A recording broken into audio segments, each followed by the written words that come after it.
सलामती और खुशियों की दुआओं के साथ मैं हूं तबस्सुम संगा और आपको अपने चैनल वतन टुडे में खुश आमदीद कर।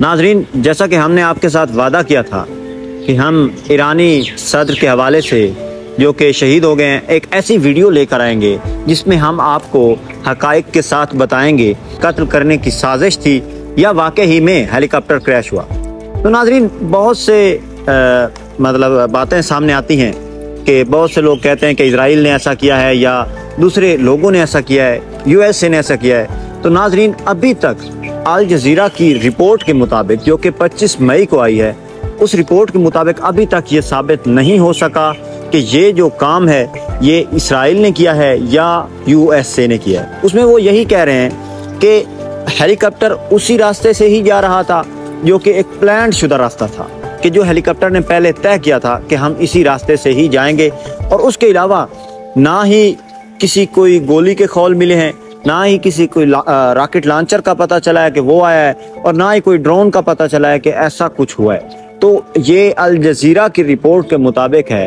कि ऐसा कुछ नहीं हुआ। लेकिन नाज़रीन, यहाँ एक ट्विस्ट की बात है कि हमें एक न्यूज़ चैनल है जिसका नाम जी विस्कॉन्सिन न्यूज़ है। तो ये यूएसए की ही कंपनी है जिसने अपने एडिटोरियल में ये शाया किया है कि अभी तक इसमें हमें पता चला है कि कोई रिपोर्ट सामने नहीं आई। लेकिन उन्होंने यहाँ पर एक बात की है। वो बात क्या है कि उन्होंने कहा है कि ये जो वाक़या हुआ है इससे हमें एक और वाक़या याद आया है जो कि तकरीबन आज से 4 साल पहले कैलिफोर्निया में हुआ। तो नाज़रीन, वो वाक़या क्या था?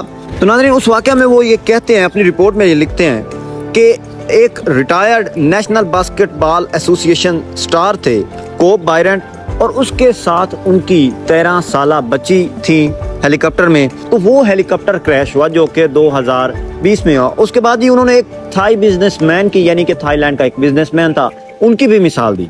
तो उन्होंने कहा कि ये हेलीकॉप्टर क्रैश हुआ था 2020 में। ये ईरानी सदर के वाकया को देखकर, उसको सुनकर हमें 4 साल पहले वाला वाकया वो याद आ गया। वहाँ की जो न्यूज़ एजेंसीज थी उन्होंने ये लिखा, इन्वेस्टिगेशन के दौरान उन्होंने कहा कि देखिए, जब वो जा रहा था कोब ब्रायंट और उसकी बच्ची थी और दूसरे 7 अफराद थे, तो उन्होंने कहा था कि इस हेलीकॉप्टर का जो पायलट है उसका कसूर था कि हेलीकॉप्टर क्रैश हुआ था। तो नाज़रीन, हुआ क्या था उसमें? रिपोर्ट में ये बताया गया, इन्वेस्टिगेशन में ये बताया गया कि जो ही हेलीकॉप्टर वहां से उड़ा, ऊंचे बादलों में गया, कि हेलीकॉप्टर जब बादलों में गया तो पायलट को ये नहीं पता चला था उस वक्त कि मुझे क्या करना है, या वो परेशान हो गया था। उसके जो हवास थे वो काम करना छोड़ गए थे। तो इस वजह से वो प्लेन क्रैश हुआ। वहां के मीडिया के कहने पर कि पायलट परेशान था। उसके बाद ये पता चला कि पायलट ने ड्यूरिंग कम्युनिकेशंस रडार से जो मौसूल हुई थी, तो पायलट ने क्या कहा था कि मुझे ऐसा लग रहा है कि मेरा जो हेलीकॉप्टर है एक पहाड़ी में जाकर लग रहा है और मुझसे कंट्रोल ही नहीं हो पा रहा।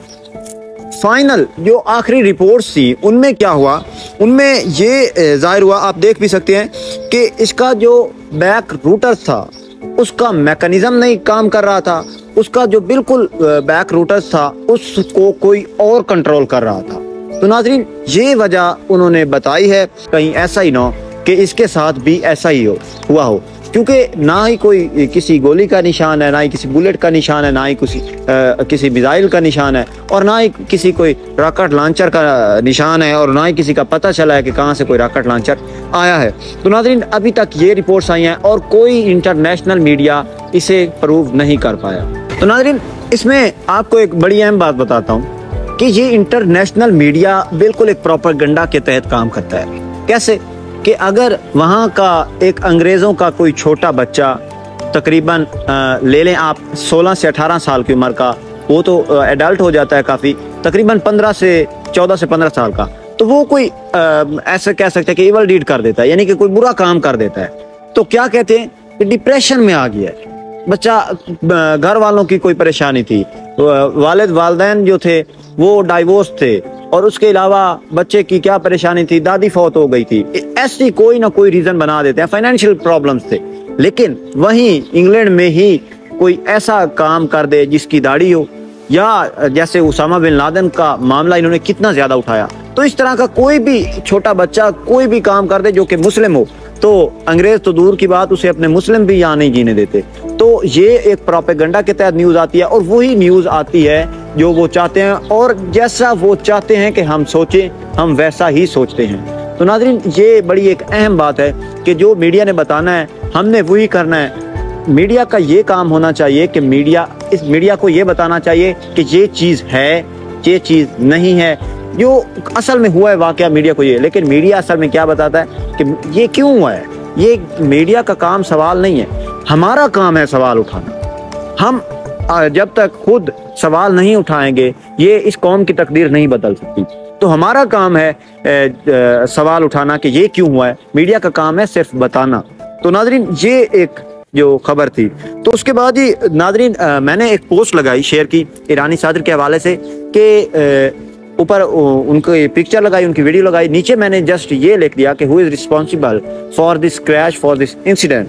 तो बहुत सारे जवाब आए, उनमें मैं आपको सिर्फ यही दिखाना चाहता हूँ कि लोगों का क्या पॉइंट ऑफ व्यू है। इसराइल का नाम है, उसके बाद ही ये एक और भाई हैं, उन्होंने कहा है कि नो ईरानियन गवर्नमेंट। उसके बाद एजेंट हेलीकॉप्टर, ये पता नहीं कौन सी लैंग्वेज है, उन्होंने कहा है कि जो हेलीकॉप्टर में एजेंट मौजूद था उसने ही ऐसा काम किया।